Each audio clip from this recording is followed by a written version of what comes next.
Assalamu alaikum, ladies and gentlemen. নিশ্চয়ই ভালো আছেন সবাই। Welcome to this live. সবচেয়ে আজকের গুরুত্বপূর্ণ এই পাওয়ার অ্যান্ড পলিটিক্সের অংশে আজকে প্রথমেই লাইভ শুরু করি সরকারকে অভিনন্দন জানিয়ে যে বাংলাদেশের অর্থনৈতিক প্রবৃদ্ধির জন্য বা ডিসিপ্লিনের জন্য একটি যুগান্তকারী সিদ্ধান্ত নিয়েছেন আজকের ইন্টারিম গভর্নমেন্ট। সেটা হচ্ছে যে চট্টগ্রাম বন্দরকে ডেনমার্কের প্রতিষ্ঠানকে অর্থাৎ এই টার্মিনাল রক্ষণাবেক্ষণের জন্য আপনার 30 বছরের জন্য দেওয়া হয়েছে। এটা একটি গুরুত্বপূর্ণ সিদ্ধান্ত, কেননা আমরা এই জিনিসগুলোর জন্য we been advocating for a long time, ladies and gentleman. আমরা কেন মনে করি যে বিদেশে বিশেষ করে পৃথিবীর প্রত্যেকটা দেশের, আপনি জানেন যে বন্দর বা যেটাকে আমরা বলি যে যোগাযোগ ব্যবস্থা, রাইট? এই যোগাযোগ ব্যবস্থাটা একটা দেশের অর্থনীতির অন্যতম চালিকা শক্তি। তার মধ্যে port is one of the best one or the main one. এখন বাংলাদেশের বন্দরগুলো আপনি যদি দেখেন এবং এয়ারপোর্টগুলা চুর, বাটপার, প্রতারক, লুটপাটকারী, অযোগ্য, অপদার্থ সিন্ডিকেট দিয়ে বাংলাদেশের বন্দর এবং বাংলাদেশের এয়ারপোর্টসগুলাকে মানে অতীতে বিগত 54 বছর পরে আমরা দেখতেছি যে তারা কুক্ষিগত করে রেখেছেন। পৃথিবীতে এমন নজিরবিহীন ঘটনা আপনি কোথাও পাবেন না বাংলাদেশ ছাড়া। যে দেশের একটা দেশের মূল মানে অর্থনীতির চালিকা শক্তি যেগুলা, সেই ব্যবস্থাগুলা অদক্ষ, অপদার্থ এবং করাপ্টেড মানুষ দিয়ে, চুর বাটপার দিয়ে আপনার দ্বারা কন্ট্রোল বা আপনার এই আপনার যারা পরিচালিত হচ্ছে। অনেক দিন থেকে আপনারা জানেন যে এয়ারপোর্টের ব্যবস্থাপনার জন্য বিদেশি কোম্পানিকে দেওয়া এবং বাংলাদেশ বিমানের লোক যারা, সেগুলো হচ্ছে যেন বিমান পরিচালনায় যারা নিযুক্ত, তারা যেন বিদেশি লোক দ্বারা বাংলাদেশ বিমানকে পরিচালনার দাবি জানিয়ে আসছিলাম আমরা, যেহেতু এটা দুর্নীতিগ্রস্ত একটা প্রতিষ্ঠানে পরিণত হয়েছে। এবং বাংলাদেশের এই দুর্বৃত্তায়িত রাজনৈতিক ব্যবস্থায় যে কয়েকটা প্রতিষ্ঠান সবচেয়ে বেশি দুর্নীতির শিকার, তার মধ্যে বা আপনার লুটপাট হয়, তার মধ্যে একটা হলো আপনার রেল, এয়ারপোর্ট, তারপরে হচ্ছে আপনার আমাদের যেটাকে আমরা বাস টার্মিনালগুলা বা যোগাযোগ ব্যবস্থা, হাইওয়েজগুলা। সো এগুলার এবং বিমান, অবশ্যই বিমান তার মানে অন্যতম একটা। এই জায়গাতে এই সরকার মানে পরিবর্তন আনার জন্য পদক্ষেপ নিয়েছেন। অনেক সমালোচনা, যারা সমালোচনা করেন তাদের মানে নিয়ে কথা বলতে আমি আসছি আজকে। আপনি দেখেন বিমানবন্দরকে যখন মানে বন্দর টার্মিনাল নির্মাণে বিদেশি কোম্পানি ডিপিডব্লিউ কে মতো কোম্পানিকে দেওয়ার জন্য যখন প্রস্তাব উঠলো, তখন মানে এক শ্রেণীর রাজনীতিবিদ এবং এক শ্রেণীর কিছু আবাল মানুষ যারা না বুঝে কথা বলেন, তারা উঠলেন কি আমাদের জাতীয় নিরাপত্তা, স্বাধীনতা, সার্বভৌমত্ব। 54 বছর ধরে এদের স্বাধীন হয়েছে, কোনো কাজ করা হয় নাই, কোনো জায়গাতে ডিসিপ্লিন আনা হয় নাই মনে হচ্ছে, এবং চুরি বাটপারি এবং লুটপাট হয়েছে। এটা স্বাধীনতার মানে আপনার এই যে স্বাধীনতার আকাঙ্ক্ষার সাথে মানে যায়, কিন্তু এগুলো বন্ধ হওয়ার প্রক্রিয়া সেটা স্বাধীনতার আকাঙ্ক্ষার মানে বিপরীতধর্মী। এই হলো বর্তমান বাংলাদেশের রাজনীতি এবং রাজনীতিবিদের চরিত্র, লেডিস এন্ড জেন্টলম্যান। সো আমরা বলে আসছিলাম এটা যে কতটা গুরুত্বপূর্ণ সিদ্ধান্ত নিয়েছেন। এটা কেন সম্ভব হলো? এটা সম্ভব হলো এই যে ইন্টারিম গভর্নমেন্টে কিছু মানুষ যারা বিদেশে লেখাপড়া করা মানুষ, তারা জানেন এগুলা কিভাবে পরিচালিত হয় বিদেশে। এর জন্য আপনাকে শুনলে আশ্চর্য হবেন, ইসরায়েলের মতো দেশের পোর্ট মানে টার্মিনাল রক্ষণাবেক্ষণ এবং নিয়ন্ত্রণ করে থাকে মানে আরব আমিরাতের মতো কোম্পানি আপনি দেখেন, এবং ডেনমার্কের মতো কোম্পানি, নরওয়ের মতো দেশের কোম্পানিগুলা। পৃথিবী বিখ্যাত সবচেয়ে ট্রান্সপারেন্ট একটা কোম্পানি দেশ, তার নাম হচ্ছে ডেনমার্ক। সেই ডেনমার্কের এই কোম্পানিকে দেওয়া হয়েছে, আপনারা জানেন যে সিমার্কস, যে এইটার কোম্পানিকে দেওয়া হয়েছে এই বন্দর। এটা বাংলাদেশের বন্দরের চেহারা পাল্টে আমূল পরিবর্তন আসবে বন্দর ব্যবস্থাপনায়, অর্থনৈতিক গতি প্রবৃদ্ধি বৃদ্ধিতে কতটা মানে এটা হেল্প করবে, এটা অনেকে কল্পনা করতে পারছেন না। বাংলাদেশের অর্থনীতিবিদরা তো অনেকে, আপনারা জানেন যে অর্থনীতি একটা আউটলাইন দিতে গেলে তাদের মানে আপনার সারা রাত বই দেখতে হয়, মানে এই হলো বাংলাদেশের অনেক অর্থনীতিবিদের অবস্থা। সো এটা একটা যুগান্তকারী সিদ্ধান্ত। এখন আরো কয়েকটা জিনিস এখানে আজকে আছে, আমি আপনাদের সাথে শেয়ার করতে চাই, সবচেয়ে গুরুত্বপূর্ণ। এবং আমি আজকে প্রবাসীর পক্ষ থেকে আমি দাবি করতেছি ইন্টারিম গভর্নমেন্টের কাছে, আমাদের যে ডাইরেক্ট যে যোগাযোগ আছে সেটাও আমরা বলবো যে আপনারা বাংলাদেশ বিমানের জন্য এমডি বা মানে ম্যানেজমেন্ট বিদেশিদের হাতে তুলে দিন। আপনারা বাংলাদেশের এয়ারপোর্টগুলো সিলেট, চট্টগ্রাম এবং মানে ঢাকার এয়ারপোর্টের ব্যবস্থাপনা, লাগেজ হ্যান্ডেলিং বিদেশিদের হাতে 5 থেকে 10 বছরের জন্য তুলে দিন। আমূল পরিবর্তন। এট দ্য সেম টাইম বাংলাদেশের কোম্পানিগুলোকে ক্যাপাসিটি বিল্ডিং এর জন্য দায়িত্ব দিন, তারা যেন at the same time train করতে পারে। এইটাই চুক্তি যদি হয় তাহলে দেখবেন পরিবর্তন হচ্ছে। কিন্তু বাংলাদেশের, আমি ঢাকাতে গেছিলাম, আমার কাছে ভিডিও আছে, আমি যা দেখলাম এটা মানে আনবিলিভেবল। উনি বিড়ি খাচ্ছে বসে, কিন্তু আমার লাগেজের জন্য আমরা অপেক্ষা করতেছি। আপনি জানেন, I was about to miss my flight to bound to Sylhet because of that problem. আমি তখন একটু মানে কি হয়ে আপনার সবাইকে নিয়ে তারপরে লাগেজটা আসছে, তারপরে অনেক গুরুত্বপূর্ণ মানুষ যখন যেদিন আমি ঢাকাতে গিয়ে পৌঁছলাম আমার সাথে দেখা করতে আসছিলেন, আমি তাদের সাথে দেখা করতে পারিনি। আমার এখনো খুব দুঃখ লাগে। কয়েকজন প্রবাসী গেছিলেন, আমি তো কাউকে বলি না ঢাকাতে থাকার জন্য, সিলেটে ছিলেন তারা, কিন্তু ঢাকাতে যে যারা ছিলেন তাদের সাথে আমার দেখা হয় নাই। একদম বিশ্বাস করেন, তারা খুব কষ্ট করে দূর দূরান্ত থেকে তারা গেছিলেন, তাদের সাথে আমার দেখা হয় নাই। এর মধ্যে অন্যতম একজন জাহাঙ্গীর ভাই, উনি জাতীয় পার্টির একজন নেতা, আপনার তাকে উনি কুয়েতে, এটা তো উনি তো বাস্তব সবচেয়ে বড় প্রমাণ উল্লেখযোগ্যের মাঝে। সো আমরা মনে করি যে এটা একটা মানে আমূল পরিবর্তন হওয়া দরকার, এবং এটা হয়েছে, এবং সরকারকে ধন্যবাদ দিই। এটা বিরোধিতা যারা করবেন, না জেনে না বুঝে দেশকে পিছনে নেবার মতো কাজ করবেন না। আর বিদেশি নিয়ে চুলকানি থাকলে, আজকে হামজা আমাদের যে বর্তমানে যে হামজা ফুটবলার হামজা, আপনি আমাকে বলেন, এই হামজা যদি মানে বাবা যদি বিদেশে না আসতেন তাহলে হামজা বাংলাদেশের মতো ফুটবলার হতো। উনি বিদেশে এসেছিলেন বলেই আজকে হামজাকে আমরা পেয়েছি। বাংলাদেশ ফুটবলের চেহারা, অর্থনীতি, আর্থিক সক্ষমতা থেকে শুরু করে বাংলাদেশের ফুটবল টিম বা বাফুফে, যেটা বা ফু ফু ফু ফু বুঝছেন, খালি শুনতাম সালাউদ্দিনের গলাভাঙ্গা বক্তব্য আগে শুনতাম আমরা, এই ক্রিমিনাল কালপিট এবং ব্যর্থগুলাকে তারা দিয়েছেন। ভালো ফুটবলার ছিলেন, কিন্তু উনি ফুটবলার মানে ম্যানেজমেন্টে গিয়ে উনি ভালো করতে পারেন নাই। আজকে দেখেন ফুটবলের চেহারা পাল্টে গেছে। আজকে স্পন্সরের লাইন, মানে কোথায় স্পন্সর দিবে তারা, জায়গা নাই। কোম্পানিগুলা বসে আছে, আমাদেরকে স্লট দেন, আমাদের প্রোডাক্টটা আমরা দেখান, আপনারা ব্যবহার করেন, আমরা আপনাকে স্পন্সর করতে চাই, সুযোগ নেই। আগামী 2 বছরের জন্য নাকি কোনো স্পন্সর স্লটই নাই বাফুফের জন্য। কেন বিলিভ ইট? কিভাবে সম্ভব হলো? শুধুমাত্র কেন সম্ভব হলো? কারণ দক্ষতা অর্জন করলে আপনাকে বিদেশে। সেদিন আমি একটা টক শোতে ছিলাম RTVতে, সেখানে এম এ আজিজ সাংবাদিক, যে উনি বলছিলেন যে প্রবাসীরা এই আসছে, এটা 2-1 দিনের ভিতরে আসবে, আপনারা এটা দেখবেন এই পর্বটা। উনি প্রবাসীকে খুব তুচ্ছ তাচ্ছিল্য করার কথা বলছিলেন, প্রবাসীদেরকে কোনো ক্রেডিট দিতে চাচ্ছিলেন না। আমি সেটা প্রতিবাদ করেছি। এই আজকের হামজা, আজকের আশিক চৌধুরী বিডার চেয়ারম্যান, আপনি দেখেন উনি এটা চিন্তা করেছেন, বা ডক্টর মোহাম্মদ ইউনূস, সবাই বিদেশে মানে আবার লেখাপড়া মানে জানা মানুষ। তো এগুলাকে যদি আপনি সম্মান না দেন, কেন কর্মদক্ষতা সারা পৃথিবীটা কোথায় গেছে, আমরা কোথায় গেছি? এখন এগুলাকে সম্মান না দিয়ে যদি এটাকে দেশের পক্ষে কাজে না লাগান, তাহলে কোনোদিনই পরিবর্তন আসবে না। দ্যাট ইজ আবার আমরা চেয়ারম্যান। আর একটা গুরুত্বপূর্ণ জিনিস আমি আপনাদেরকে বলি, আমি মনে করি যে প্রত্যেকটা কাজে, ইভেন আমাদের রেলওয়েকে বিদেশি কোম্পানির হাতে তুলে দিতে পারলে 10 বছরের জন্য আমূল পরিবর্তন আসবো। কারণ সবচেয়ে বড় দুর্নীতিগ্রস্ত খাত হচ্ছে রেলওয়ে, অথচ এটা একটা উল্লেখযোগ্য গুরুত্বপূর্ণ যোগাযোগ ব্যবস্থা বা কমিউনিকেশনের জন্য আপনার মেথড। সারা পৃথিবীতে, আমেরিকাতে বলেন আর ইউরোপিয়ান ইউনিয়নে বলেন, সেটা একইভাবে হচ্ছে লিডিস এন্ড জেন্টলম্যান। সো আমাদের দেশে এটার কোনো উন্নতি নাই। কেন নাই? কারণ এটার দুর্নীতিগ্রস্ত এবং মানুষ মুখ ফিরিয়ে নেয়, যারা যায় বাধ্য হয়ে যায়। এখনও এটা কমফর্টেবল, বাট এটাতে ওই পরিমাণ আমার পরিবর্তন আসে নাই, ladies and gentleman.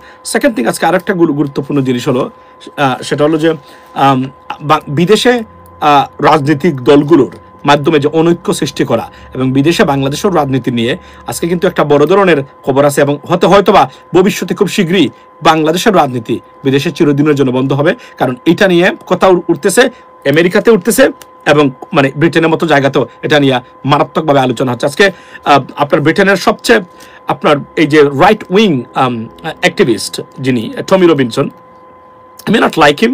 You may agree or may disagree. I mean, with him on many like policies or activities. But one thing today he said, and it is being supported. At least I support it. সেটা বলছেন যে উনি আজকে একটা tweet করেছেন, সেখানে টুইটের ভিতরে বাংলাদেশিরা শেখ হাসিনার রায়ের পরে বাংলাদেশিরা টাওয়ার হ্যামলেটসে মিছিল করেছেন, এইটার ছবি দিয়ে উনি টুইট করেছেন যে এই ক্র্যাপ, এই বিদেশি পলিটিক্সের ক্র্যাপ আপনি আমার দেশে কেন? আপনি যদি রাজনীতি করতেই চান, why don't you go to Bangladesh? দেখেন, আপনি যদি আপনার দেশের রাজনীতি এত ইন্টারেস্টেড আপনি, তাহলে আপনি এখানে কি করেন? আপনি চলে যান আপনার দেশে।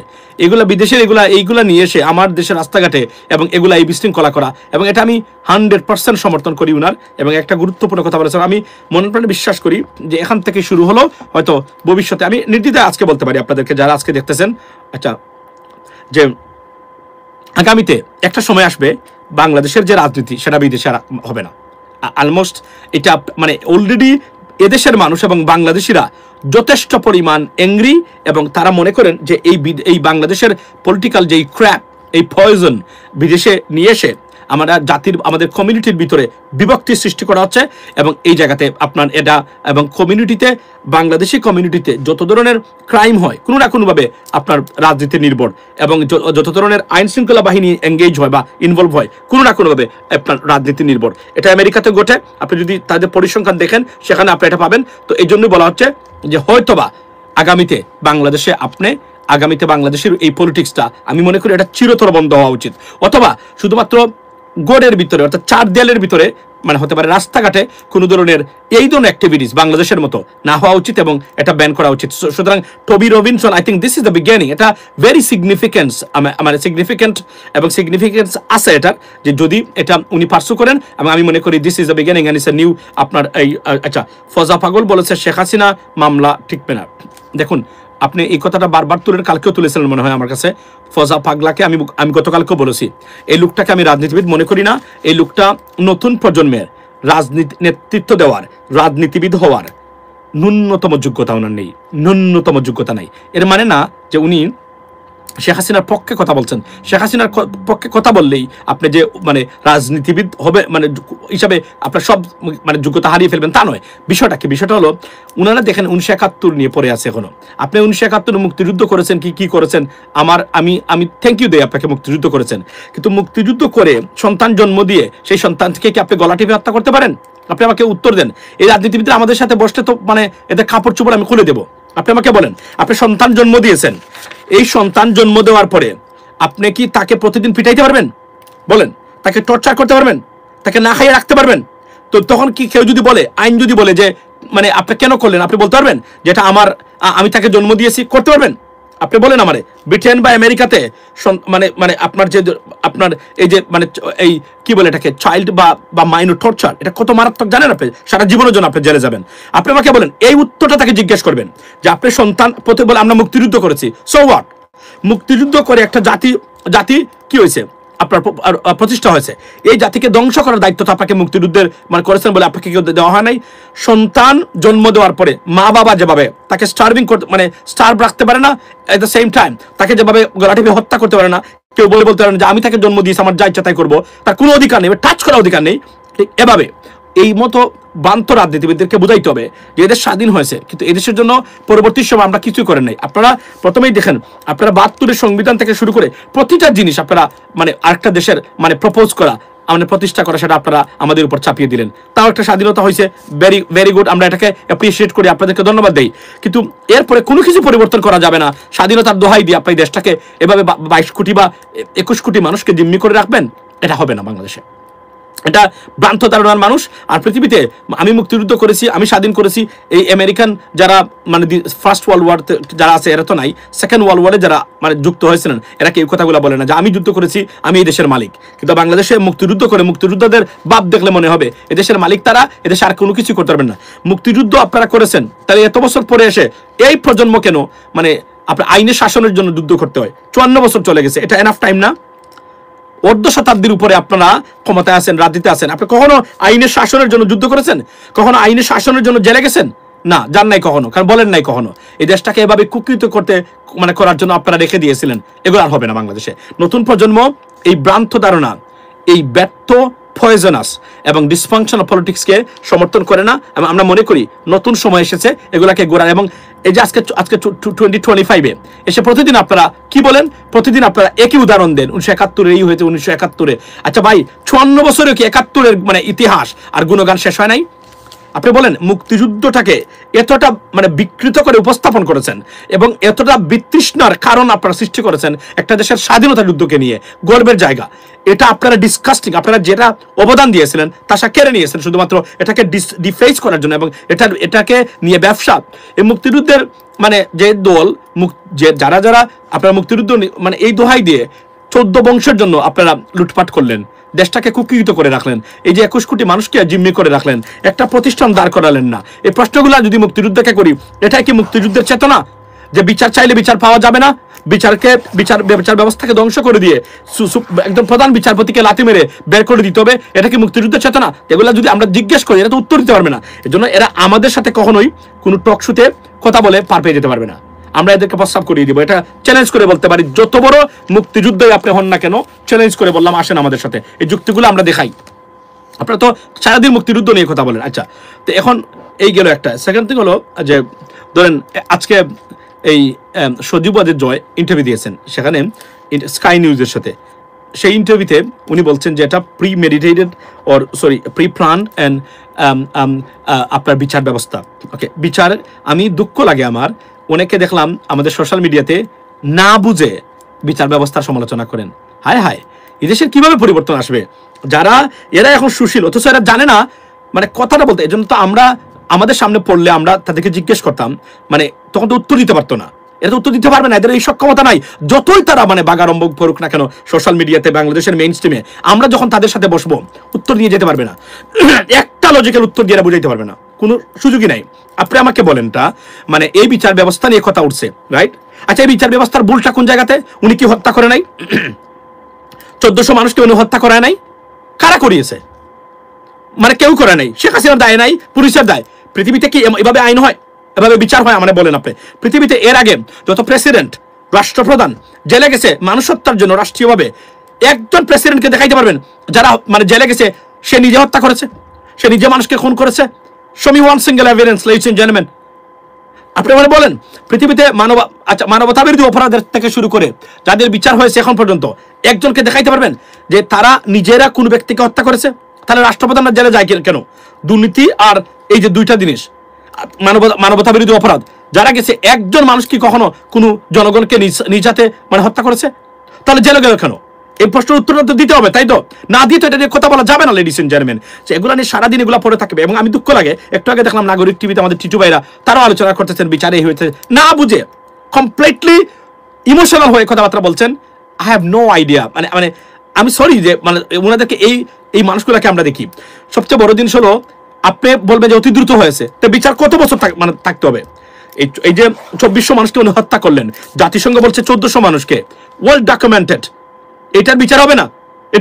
এইটার বিচার কেউ করতে পারবে না। আপনি সুশীল হয়ে বলবেন এই বিচার এই হয়েছে, দ্রুতগতিতে হয়েছে, pre plan. What is this? আপনি মানুষ হত্যা করবেন, দেশকে লুটপাট করবেন, বিচার হবে বলবেন পলিটিক্যালি মোটিভেটেড। এইটা 54 বছর স্বাধীনতার পরে আর কত, ladies and gentleman? How long we should tolerate that? We are sick of ইট।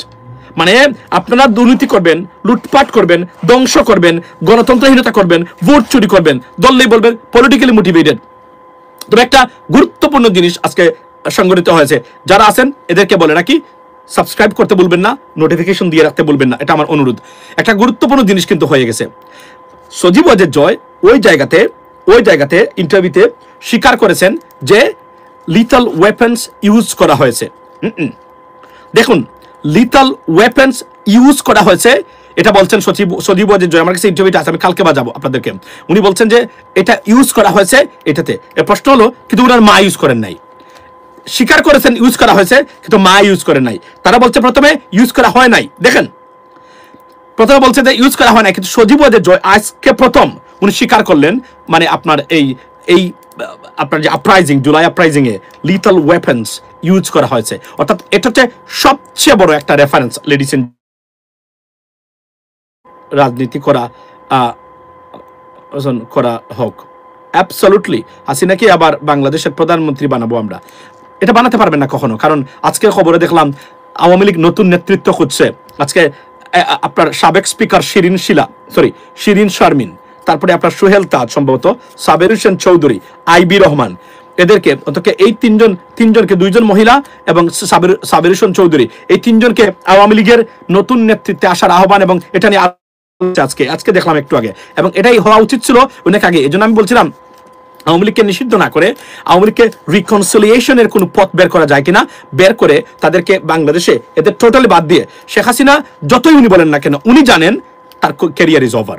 উনি জানেন যে এটা, এবং এইটাতে আপনাকে একটা সত্য কথা বলি, আজকে যারা এখানে আছেন আপনারা কি জানেন, যারা সারা পৃথিবীর মানুষ এইটাতে মানে একমত যে মানুষ হত্যা করেছেন শেখ হাসিনা। বিচারিক প্রক্রিয়াটা দ্রুত হলো কি স্লো হলো, এটা নিয়ে কথা বলছে অনেকে। তাহলে এইটা কিন্তু মূল জায়গা, এবং আপনি আরো একটা গুরুত্বপূর্ণ জিনিস জানেন কিনা আপনারা, আজকে এটা আসলে এই ক্লিপটা নিয়ে লাইভটা করা উচিত ছিল। সবচেয়ে গুরুত্বপূর্ণ জিনিস লেডিস এন্ড জেন্টলম্যান, আজকে শুনলে খুশি হবেন। স্কাই নিউজে আজকে বলছে, আপনি দেখেন গতকালকে আমি যেটা নিয়ে কথা বলছিলাম, এটা আজকে স্কাই নিউজ কথা বলেছে কি সেটা বলছে যে UN হিউম্যান রাইটস কাউন্সিল বলছে it is an important justice of verdict for the people of Bangladesh or the victims. এই কথাটা মানে ওরা প্রশংসা করেছে এবং এটাকে ভুল উদ্ধৃতি দিয়ে অনেক মানুষ, আমি জানি না আপনারা যদি ইংরেজি জ্ঞান না থাকে কেন এটাকে ট্রান্সলেট করতে যান। আমি প্রথম বলেছি যে this is they are praising it, right? This is আমি যদি বলে যে এটা একটা মানে এটা তারা they rectifying that, they rectify this. তারা বলছে এটা, এবং এটা বলছে ও মানে UNHRC কি বলছে, ও এটা তারা বিরুদ্ধে, কোথায় বিরুদ্ধচারণ করলো? ইংরেজি যদি না জানেন, ইংরেজি ট্রান্সলেট করেন গুগল ট্রান্সলেটর থেকে, কিন্তু মিথ্যা তথ্য দেন কেন আপনারা? তারা প্রশংসা করেছে, আমাদেরকে এগুলো শেখাইতে হবে, মানে মিডিয়ার ভাষা আর ওই যে বিভিন্ন অর্গানাইজেশন স্টেটমেন্টের ইংরেজি ল্যাঙ্গুয়েজের মানে ভাষাকে আমাদেরকে শেখাইতে হবে, অন্য জায়গাতে শেখাবেন, আমাদেরকে শেখাবেন না। আমি যেগুলো বলেছিলাম স্কাই নিউজ সেটাই বলেছে। আমি আপনাদেরকে আগামীকালকে যদি আপনাদের সময় থাকে, ladies and gentleman, please be with me, make sure you watch my live tomorrow. ক্লিপটা বাজাবো এবং শোনাবো। তারা বলছে, এবং সজীবদের এই স্কাই নিউজটা ইন্টারভিউটা হচ্ছে সবচেয়ে গুরুত্বপূর্ণ। উনি বলেছেন, প্রশংসা করেছে, ইনফ্যাক্ট তারা প্রশংসা করেছে, তারা ডেথ পেনাল্টির অপোজ করেছে। They opposed death penalty. Why? Because they never supported death penalty anywhere in this planet, ladies and gentlemen. So they were exactly they did it. So এটা নিয়ে মিথ্যাচার করা হচ্ছে। এবং ওই যে একটা বার আছে মাসুদ কামাল, প্রতিদিন এসে বলে শেখ হাসিনা এই করেছেন, শেখ হাসিনা এই করেছে, বলে কি এটা একটা গুরুত্বপূর্ণ। এটা যেন খেয়াল করবেন মাসুদ কামালকে নিয়ে, যারা মাসুদ কামালকে দেখেন আপনাদের কাছে গুরুত্বপূর্ণ একটা জিনিস বলেন। দেখেন গতকালকে কি বলেছে শুনেন, বলছে এত বড় একটা ঘটনা করছে, এটা তো সবাই স্বীকৃত জানে, কিন্তু বিচারটা হয়েছে এটা তো, কিন্তু এটা দেখবেন এটা কি বলেছে হিউম্যান রাইটস কাউন্সিল, না কি বলেছে হিউম্যান রাইটস কাউন্সিল, কি বলেছে এই গর্দব, কি বলেছে হিউম্যান রাইটস কাউন্সিল, কি বলেছে? তোমার ইংরেজি মানে এলিমেন্টারি লেভেলের ইংরেজি আমরা জানি না সেটা? তোমার যে খালেদ ভাই মহিউদ্দিন ভাইয়ের তুমি যে বন্ধু, এই ক্ষেত্রে আমরা জানি না সেটা? বেয়াদব খোদাগার। সবকিছুতে আপনি দেখেন কি ইন্টেনশনালি এবং নাইসলি ম্যানিপুলেট করে। ও মানে বলেছে কি জানেন, না খুন হয়েছে, কিন্তু যিনি মানে যে শাস্তিটা তাকে দেওয়া হয়েছে, এটা যে প্রক্রিয়া দেওয়া হয়েছে, আমি এটা বিরোধিতা করি। এর মানে কি জানেন? ইনফ্যাক্ট সে হাসিনার পক্ষের লোক, শেখ হাসিনাকে এখানে সে রিপ্রেজেন্ট করে। একে বুঝবেন, এরা কিন্তু দূর্ত মাথার মানে খুব মারাত্মক দূর্ত ধরনের বাটপার কিন্তু সাংবাদিক জগতের। মনে রাখবেন, এরা জীবনে সুশাসন, স্বৈরাচার শব্দ উল্লেখ করতে পারে নাই বিগত সরকার পতনের 1 সপ্তাহ আগেও, কখনো না। এদের মুখ দিয়ে এটা বের হয় নাই। এখন এটা সুশীল, সব জায়গায় যায়। কেন নেই তারা আমরা জানি না, কিন্তু তারা যায়। চাইতে, যেহেতু সাংবাদিক নাম দিয়ে দিছে, সে যায়, যে আলোচনা করে। কি যে আলোচনা করে আজ পর্যন্ত আমি সেটাই বুঝলাম না। গোলাবাঙ্গা সুরে ওই একই বক্তব্য সে বারবার দেয়, এবং এখানে সত্যিকার অর্থে কোনো এলিমেন্টস, ফ্যাক্টস বা ফ্যাকচুয়াল বা গুরুত্বপূর্ণ কোনো কিছু আছে কিনা, I have a doubt about that, ladies and gentleman. Honestly speaking, I mean বিশ্বাস করেন, I'm so it's like a shame for our nation that these people are journalists, and we think they're the number one journalists in Bangladesh. It's a shame for our country. You know what I mean? They're not journalists, even though they cannot be a servant of journalists, to be honest. The way they portray everything on social media, they're against it. We believe in democracy, rule of law. Even a victim or a murderer should go through the due diligence process of the judicial system. But we have to understand that বাংলাদেশে এখন তারপরে তাজুল ইসলামকে নিয়ে কথাবার্তা বললো, তারপরে দেখলাম বিচারিক প্রক্রিয়ায় মানে বিচার যাই করতে পারেন করবেন, কিন্তু মনে রাখবেন বিচার যেটা হয়ে গেছে it is over. Sheikh Hasina পৃথিবীর কোনো দেশে আর রাজনীতিবিদ হিসাবে গণ্য হবেন না, উনি একজন মার্ডারার হিসাবে হবেন। 1 মাস পরেই উনি যখন আসবেন না অ্যাপিল করতে, 30 দিনের পরেই তারপরে ইন্টারপোল মানে আপনার সামন অ্যারেস্ট ওয়ারেন্টের জন্য ইন্টারপোলকে ডাকা হবে, এরপরে এখানে শেষ। এবং একটা জিনিস কি সবচেয়ে সত্য যে জিনিসটা আমি আপনাদেরকে আজকে বলি, আমি দেখলাম I promised to you, ladies and gentlemen, to bring all these newspapers and, I mean, honestly speaking, the foreign media, particularly American or the British media, to discuss based on their findings. So, I mean, I failed to do that because of my timing. So, এটা দেখানো উচিত যে কারা কি বলেছে, মানে বিদেশি media, particularly American, CNN বলেন, new York Times, daily post, এবং এই যে একটা নিউ ইয়র্ক আপনার পোস্ট, তারাও সেটা পোস্ট করেছে বিউটিফুলি। তারা যা ফ্যাক্টস তারাই সেটা তুলে ধরেছে। তারপর কি বলেন এগুলো, আমি আই ডোন্ট আন্ডারস্ট্যান্ড দ্যাট। মানে আপনারা যে সমালোচনা করেন, কি সমালোচনা করেন এগুলো আপনারা, মানে সমালোচনা করলেই, এবং দেখেন কি সুকৌশলে বলে, একটা লোক এত মানুষকে হত্যা করলো, এত মানুষকে গুম মানে মানে আপনার ইনফোর্সড ডিসঅ্যাপিয়ারেন্স করে রাখলো, আপনার লুটপাট করলো, মানে যে looted the entire treasury, ladies and gentleman, সেই লোককে আপনারা এসে তাকে প্রেজ করেন, বলেন কি বিচারিক প্রক্রিয়া। আচ্ছা কি বিচারিক প্রক্রিয়া মানে এখানে অসম্পূর্ণ থাকে? উনি যে বলছে যে উনি মানুষ হত্যার সাথে সরাসরি উনি মানে নির্দেশ দিয়েছেন, মানুষ হত্যাকাণ্ড হয়েছে, এটা কি মিথ্যা? মিথ্যা কিনা আমরা বলেন? তাহলে এটা যুক্তি দেখান, কিসের যুক্তি দেখান আপনারা? মানে এগুলা কবে সারবেন? এই দেশটা গড়তে গেলে কিছু মানুষকে দাঁড়াতে হবে সত্য এবং ন্যায়সঙ্গতভাবে। এই যে আনারি সাংবাদিক, গার্বেজ টাইপের, এদেরকে সাংবাদিক বলাটাও সাংবাদিক শব্দের সাথে বড়ই বেমানান এবং খুবই অপমানজনক, বা a personal insult to the journalism, to be honest. যেটা আমি মনে করি, মানে মনে প্রাণে বিশ্বাস করি লেডিস ভাই, প্রত্যেকটা কথা সত্যি। আর আচ্ছা, এম্বাসি লোকগুলো খুবই স্বৈরশাসক এবং আমাদের সাধারণ প্রবাসীদেরকে কোনো পাত্তাই দেয় না। না, পাত্তা দিবেন, ওনারা পাত্তা দিবেন, ওনারা পাত্তা দিবেন। আমি আপনাদেরকে বলি পাত্তা দিতে বাধ্য, আপনারা চ্যালেঞ্জ করবেন। আর আমি আবার গতকালকে বলছিলাম, যদি কোনো অফিসার আটকে রাখে আপনাদেরকে, এটা এই দিন শেষ। পরিবর্তন হচ্ছে, যথেষ্ট পরিবর্তন হয়ে গেছে মেন্টালিটির এবং সাইকোলজির, এবং আমরা চাই আর যেন শেখ হাসিনা স্টাইলের কোনো পরিবর্তন না আসে। এই যে দেখেন আপনারা, আপনি একজন প্রবাসী, আপনি বলেন তারা তো 17 বছর থাকলো। আচ্ছা, আপনারা কি একটা পাসপোর্ট পাওয়ার ব্যবস্থাপনাটা আশা করতে পারেন না?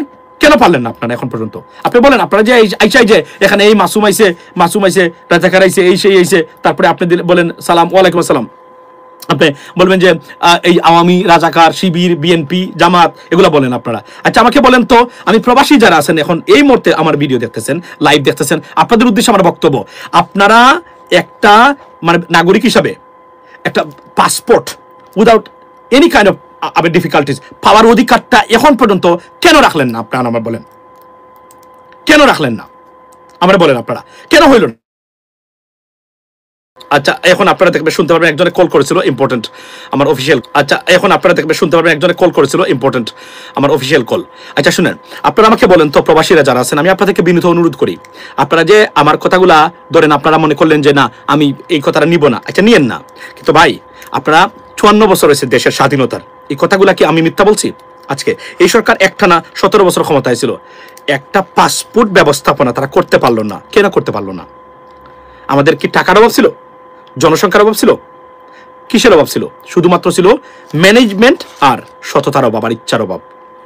এদেরকে নিয়ে প্রবাসীরা কথা বলে, এদের পক্ষে যখন কথা বলে এই ব্যবস্থার, আমি খুব লজ্জিত হই, এবং আপনি নিজেও লজ্জা পাওয়া উচিত আপনার মানুষ হিসাবে। এটা আমি আপনাদেরকে বলছি যে আপনি দেখেন, আজকে আপনি বলতে পারেন না একটা এয়ারপোর্ট ব্যবস্থাপনা, এই সরকার একটা না 17 বছর ক্ষমতায় ছিল, স্বাধীনতার 54 বছর, আজকে একটা এয়ারপোর্ট ব্যবস্থাপনা ঠিক করতে পারলো না। এদের দিয়ে আপনারা এদেরকে নিয়ে গর্ব করেন? আওয়ামী লীগ করেন, অসুবিধা নাই, এদেরকে দিয়ে গর্ব, এই রাজনৈতিক ব্যবস্থা নিয়ে গর্ব করেন আপনি? লজ্জা লাগে না? বিবেক নাই? একবারও কি মাথায় আসে না যে এগুলা কি দেখি আমি? আপনি যখন সৌদি আরবে নামেন গিয়া, আপনি যখন কুয়েতে নামেন, আপনি যখন ইউরোপে নামেন, আপনি যখন আমেরিকাতে নামেন, দেখেন না সিস্টেম? দেখেন না দুবাই কিভাবে করলো? আচ্ছা, দুবাইয়ের মতো মেসিভ এয়ারপোর্ট আমাদের মানে হয়তো বা হবে না। আপনারা অ্যাটলিস্ট মানে মিনিমাম লেভেলের একটা এয়ারপোর্ট ব্যবস্থা না পাওয়ার আশা কেন করতে পারলেন না? আপনারা কেন পেলেন না? মানে কেন পেলেন না জানেন? যারা করবে এদের ইচ্ছা নাই, আর এরা ম্যানেজমেন্ট রাজনীতিবিদদের জাত না, শুধুমাত্র কয়েকটা ছাগল রাজনীতির নামে বিভিন্নভাবে ক্ষমতায় যেতে চায়, গিয়ে দেশটাকে কুক্ষিগত করে লুটপাট করে।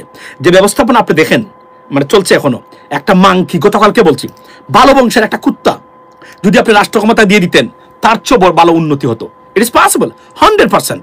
মনে রাখবেন, প্রাতিষ্ঠানিক দু একটা প্রতিষ্ঠান বা বিল্ডিং তৈরি হলেই উন্নতি হয় না, উন্নতি ও সিস্টেমের উন্নতি। আমি বারবার প্রতিদিন আপনাদের সামনে এই কথাটা তুলে ধরি।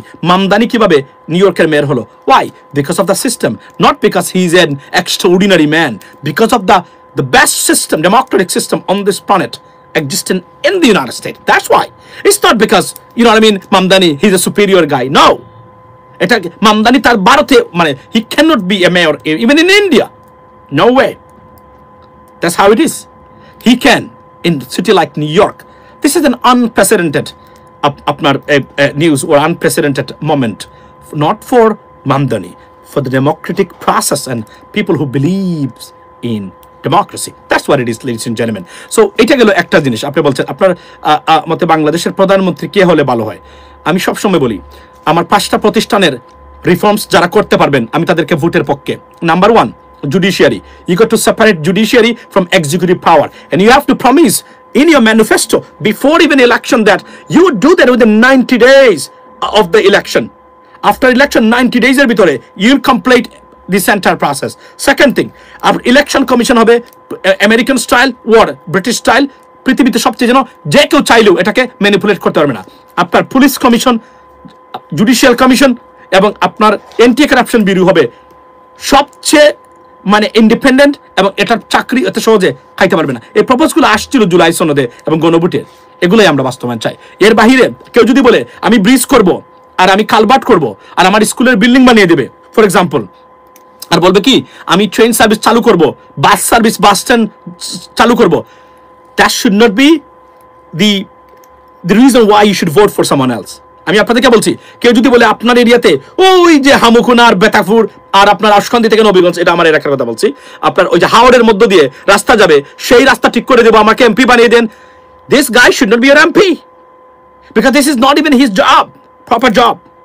His job is whether when I go to police, do I have to pay extra money to get our service?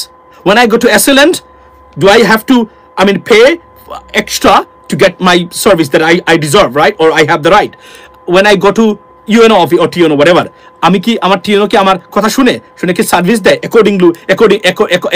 Accordingly?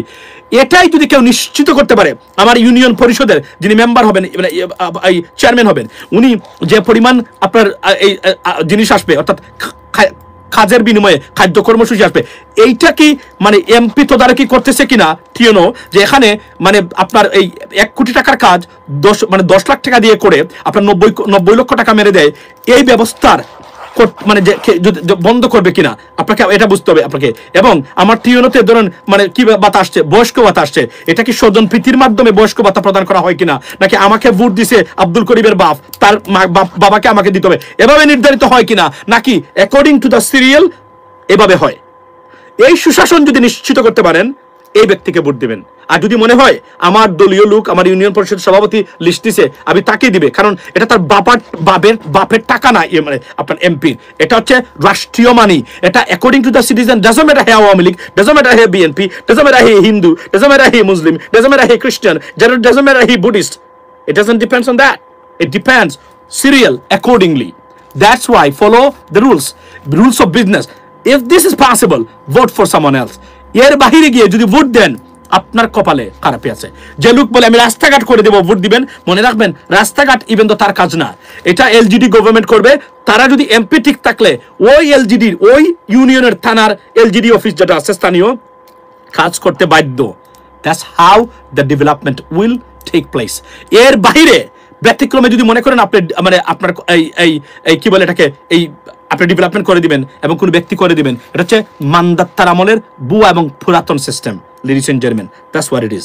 Apart from that বলে রাখি, গতকালকে একজন বলেছেন, আমার লাইভে এটা উল্লেখ করি যেহেতু আমাকে প্রশ্ন করেছেন, গতকালকে আন্তর্জাতিক মানের মাদকাসক্ত অন রেগুলার বেসিস যার আরেকটা কাজ হলো হস্তমৈথুন করা, যেটাকে আমি বাংলা এটা শুদ্ধ ভাষায় বললাম, আপনার আপনার যেটা এই লোক ফ্রান্সে গতকালকে তাকে দাবরানি দেওয়ার চেষ্টা করা হয়েছে, পুলিশ টুলিশ ডাকছে, যদিও এটা তার লাভ, কারণ তার অ্যাসাইলামটা গ্রান্ট হবে এখন, এটা ঠিক আছে, যেহেতু বুঝাবে, এটাই তো তারা খুঁজছে। কিন্তু আমরা এগুলো সমর্থন করি না, বিদেশে এগুলা আমরা মনে করি এটা একটা বাজে কাজ আমাদের প্রবাসীদের ভিতরে, কিন্তু এই লোকগুলাই কিন্তু এই সন্ত্রাসটা ছড়িয়ে দিয়েছে বিদেশে, এই যে এরা, এই লোকগুলা, এবং তারা যতই হম্বিতম্বি করুক না কেন, আমি মনে করি যে এত সহজে আর কখনোই ফিরতে পারবে না। এই যে গতকালকে রায় হয়েছে না, সরকার সব চক্ষু শুল্কে উল্টে দিয়ে রায় বুঝিয়ে দিয়েছে, no one is above the law, and Sheikh Hasina, you murdered our people and you have to take the responsibility, therefore you got to be punished, and that's why the sentence has been awarded. Now এখন তারা বলছে এইটা সেটা কাজ হবে না, কারণ সারা পৃথিবী জেনে গেছে, বললাম না, সারা পৃথিবীতে গতকালকে আমি দেখেছি এটা নিয়ে হেডলাইন হয়েছে, শেখ হাসিনার একজন এক্সিস্টিং প্রধানমন্ত্রীর, যার 1.5 বছর আগে প্রধানমন্ত্রী ছিল, তাকে ফাঁসিতে, অর্থাৎ তার ডেথ সেন্টেন্স হয়েছে। তো ইন্টারন্যাশনাল অর্গানাইজেশন যারা আছে, they do not support it. Why they don't support it? Because তারা মনে করে it is not their rules, right? So এই জন্য কিন্তু তার শাস্তি তারা যাবজ্জীবন চেয়েছিল, আমাদের দেশের আইনে এটা মৃত্যুদণ্ড। That's what it is. এটা যতই আপনি চেষ্টা করেন না কেন, এটা কোনো কাজ হবে না। এবং একটা যে মাথায় রাখবেন, European Union, America, Canada, Japan, South Korea, আমি যদি বলি any Middle Eastern countries, no one no one oppose this judgement. Only যারা প্রতিষ্ঠানগুলো আছে, অ্যামনেস্টি ইন্টারন্যাশনাল, ইউএন, HRC, তারা বলছে কি যে আমরা ডেথ পেনাল্টির অপোজে বসবাস করি, আমরা চাই না ডেথ, মৃত্যুদণ্ড, এটা আমরা মানি না, বা এটা আমরা কখনোই সাপোর্ট করি না। That's what it is. এর বাহিরে আর কোনো কিছুই নাই। সুতরাং আপনার সাপোর্ট নাই তো কোথাও, আপনি কিভাবে পারবেন? আপনি তো চোখের সামনে এগুলা ঘটেছে, এখান থেকে ফেরার কোনো সম্ভাবনা সুযোগ নাই তো আপনাদের। 32 নম্বরে তারা গেছিলেন গতকাল ভাঙতে। আমি আবার বলি, আমি 32 নম্বর ভাঙ্গার বিরোধিতা করি, এখনো করি। এটা ঐতিহাসিক স্থান, আগেও করেছি, আপনারা নিশ্চয়ই জানেন। কিছু মানুষ ইমোশনাল আছেন, শুধুমাত্র শেখ হাসিনার এই যে উনার যে বক্তব্য, এর কারণেই মানুষ এই কাজগুলো করতে চায়। আমি এটার কোনো সমর্থন করি না, আগেও করি নাই, এখনো করতেছি না। আমি মনে করি এটা একটা historical place or infrastructure. It should be protected. It does have some negative sentiments maybe related to that, but still it is a historical structure. It should not be destroyed or demolished. It should be stay intact, ladies and gentlemen. So আমি এটাই আমার বক্তব্য ছিল এই জায়গাতে। আচ্ছা, রাষ্ট্র পরিচালনার কোনো দায়িত্ব দেওয়া সঠিক হবে না। আমি আপনাদেরকে বলি, ধরেন আওয়ামী লীগ এখন ক্ষমতায় আসতে চায়। আচ্ছা, বাংলাদেশের মানুষ, আপনারা যারা 600 মানুষ এই মুহূর্তে লাইনে আছেন, আমি আপনাদেরকে একটা জিনিস বলি, মনোযোগ দিয়ে শুনবেন। ভারত সব কিছু দিয়ে শেখ হাসিনাকে সাহায্য করে। উনি যদি ক্ষমতায় কালকে আসে, উনি কাকে রিপ্রেজেন্ট করবে? বাংলাদেশকে না ভারতকে? ভারতকে। ভারত যা চাইবে তাই ওনাকে দিতে হবে। মনে রাখবেন, সবচেয়ে ডেঞ্জার কি জানেন? শেখ হাসিনা আবার ক্ষমতায় আসা না, এটা মাথায় রাখবেন। সবচেয়ে ডেঞ্জার হলো উনি ভারতের একজন এজেন্ট হিসাবে আসবেন, যেটা আমাদের দেশের জন্য কোনো অবস্থাতেই, আপনার সন্তানের জন্য, আপনার যে পরিবার জন্য আছে, ভবিষ্যৎ বাংলাদেশের জন্য সুখকর নয়, ভয়ঙ্কর। তারা কখনোই আমাদেরকে রিপ্রেজেন্ট করবে না, কারণ তারা আমাদেরকে, they don't like us. That's a problem. Otherwise এটা হচ্ছে বাস্তবতা। আপনারা বুঝেন না, সবচেয়ে ডেঞ্জার যেটা হচ্ছে, প্রধানমন্ত্রী শেখ হাসিনা যদি আজকে, শেখ হাসিনা যদি ভারত না হয়ে, ভারত থাকতো না, ওনার সাথে অন্যভাবে কেউ সাপোর্ট করতো বিভিন্নভাবে, আমি বিশ্বাস করি না, আমি বলতাম যে করুক। কিন্তু উনি যে আসবেন, উনি তো আসতে পারবেন না, কিন্তু আসলে উনি এসে কি করবেন আপনি কি কল্পনা করেন? কখনো হিসাব আছে মাথার মধ্যে আছে? এখন যদি নতুন আওয়ামী লীগ কখনো আসে 10-20 বছর 15 বছর পরে ক্ষমতায়, let's see what happens next. Apart from that, আমি মনে করি না যে শেখ হাসিনার আপনারা you have to assess the risks of her returns to the politics. That's the bottom line, ladies and gentlemen. Returning her into our politics, it's going to be devastating or catastrophic, ladies and gentlemen. Trust me. And আমি আপনাদেরকে আবারও বলছি, move on. এবং she is disqualified to be the prime minister or the head of state or head of Awami League or anything, because she's been there for last 45 years, right? 50 years, 45 years. এবং 23 বছর উনি প্রধানমন্ত্রী ছিলেন। দেশে গুণগত কোনো পরিবর্তন আসে না। এবং এতদিন যিনি প্রধানমন্ত্রী হয়েছেন, উনি কোনো অবস্থাতেই according to the US system, উনি আর কখনোই প্রধানমন্ত্রী হওয়া উচিত না। উনাকে চলে যাওয়া উচিত আমাদেরকে। এবং আমি প্রধানমন্ত্রীকে বলবো, গতকালকে দেখতে শেখ হাসিনা বলেছেন কি, বাংলাদেশের মানুষের জন্য কাজ করতে চাই, বাংলাদেশের মানুষ আমাকে চায়, বাংলাদেশের মানুষ মেনে নেয় নাই। Please don't say that. বাংলাদেশের মানুষ মেনে নেয় নাই। কে বলেছে বাংলাদেশের মানুষ মেনে নেয় নাই? বাংলাদেশের মানুষ বলেন কেন? আওয়ামী লীগের মানুষ বলেন, উই অ্যাকসেপ্ট ইট। বলেন আওয়ামী লীগের মানুষ, বাংলাদেশের মানুষটা তো। বাংলাদেশের মানুষ কিভাবে মানল না? বাংলাদেশের মানুষ আপনাকে সব কিছু ধ্বংস করে দেশ থেকে বিতরণ করলো, তারপরে মনে করেন বাংলাদেশের মানুষ মানে নাই? না যদি মানে, এটা বিশ্বাস করেন, আসেন দেশ, come back, let's see what happens next. আসেন, আপনি যদি মানেন না, এরপরে উঠেই তখন বলবেন জাতি মানবে না, জনগণ মানবে না। আমি রাজনীতিবিদদেরকে এটা বলি আপনাদেরকে, নেভার সে দ্যাট, যে জাতি মানবে না, জনগণ মানবে না, আপনার দলের মানুষ মানবে না, এটা বলেন। আপনি কিভাবে বুঝলেন জাতি মানে না? এই মিথ্যাচার, এই অল ফ্যাশন ব্যর্থ সিস্টেম আর rhetoric or political statement, how far it need to be stop right now. We are sick of it. জাতি মানবে না, জনগণ মানবে না, কে বলেছে জনগণ মানবে না? শুনেন, আমি আপনাকে বলি, আপা শেখ হাসিনা, আমি আপনাকে বলি আপনার উদ্দেশ্যে, we don't need your service anymore. Please try to understand that. We do not need your service. আপনার যে সার্ভিস যেটা দিবেন, we don't need that anymore. No longer required, মানে এটা আর্মির ভাষায় বলি। So please abstain from talking this bullshit, right? We don't need your service anymore. We had enough. We have witnessed, right, seen your service for last 17 years in a row. We see what kind of changes took place in our country. Nothing changed in terms of institutional reforms or good governance or good rule of law. Nothing changed. Rather destroyed, institutionally destroyed, judiciary destroyed, Election Commission destroyed, electoral process destroyed, Anti-Corruption Bureau destroyed, police destroyed, everything destroyed. Everything destroyed.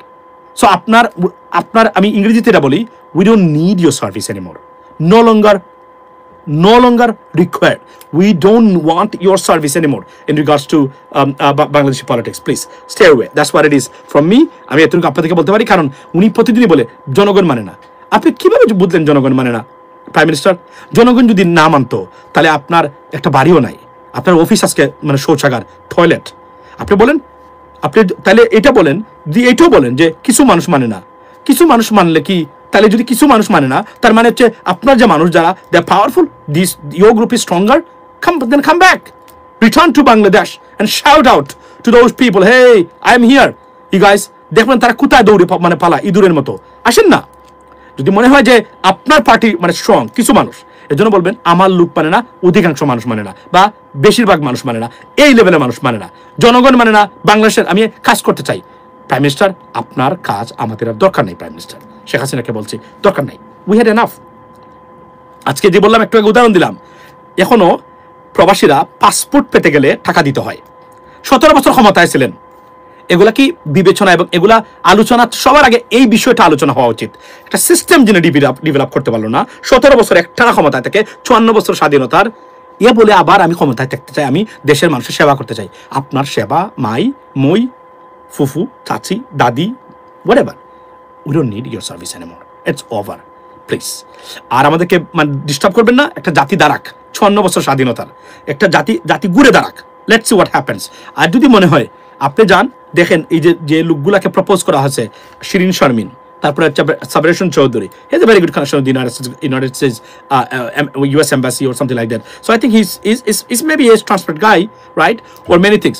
Go and let's see what happens next, right? কিন্তু আপনি যদি মনে করেন যে আপনি সারা কাজ হবে না, আপনাকে রাখতে হবে, this is not going to happen. আপনাকে পৃথিবীর সবচেয়ে তিক্ত সত্য যেটা শেখ হাসিনা, আপনাকে এটা মেনে নিতে হবে, আপনার দিন শেষ শুধু নয়, আপনার পারিবারিক ডাইনেস্টির দিনও শেষ। That's what happened. New Bangladesh, everything new. Rule of law, a democratic system. You are anti-democrats. Trust me. আপনি anti-democratic systems. আপনি শেখ হাসিনা, আপনি আসলে একজন স্বৈরাচার by gene, to be honest. এটা আমি বলতে বাধ্য হলাম। So stay away. It's over for you. You can try, but you will be failed. Because এরপরে বলেন আপনি ছাত্রলীগ, কোনো বিশ্ববিদ্যালয়ের জীবনে ছাত্রলীগ দেখবেন না আপনি। কেন জানেন? মানুষ, নতুন প্রজন্ম যারা, এরা জোর করে ক্ষমতা ছিলেন বলে জোর করে ছাত্রলীগ করাইতে, শুধু এরা থাকতে মানে শান্তি মতো থাকার জন্য, আর না হলে পাবেন না আপনার ছাত্রলীগের মতো সংগঠনের কোনো মানুষকে, বুঝছেন? আর আজকে আপনি দেখেছেন, এই যে কি নাম তার, এই যে আসাদুজ্জামান খান কামাল, এই লোকের কি দেখেছেন, চেহারা দেখেছেন? এই লোকের চেহারা দেখলে মনে হয় যে আল্লাহ তাকে জীবদ্দশায় তাকে খুনের, কত বড় জানেন তো, যতটা খুন গুম হয়েছে শেখ হাসিনার পরের যে ব্যক্তি জানতো, এগুলাতে জড়িত ছিল, তার নাম হচ্ছে আসাদুজ্জামান খান কামাল। এই লোককে আল্লাহ মানে দুনিয়াতে দেখিয়ে দিচ্ছেন, মানে তাকে যে আসলে খুনি, তার চেহারার ভিতরে সুস্পষ্টভাবে প্রমাণিত, এটা কখনো লুকাইতে পারবে না। That's what it is. Have a good day, ladies and gentlemen. See you tomorrow, inshallah. And by the way, বলে রাখি, do not forget to subscribe or support channel US Bangla. ভালো থাকবেন, কথা হবে আগামীকালকে। আসসালামু আলাইকুম।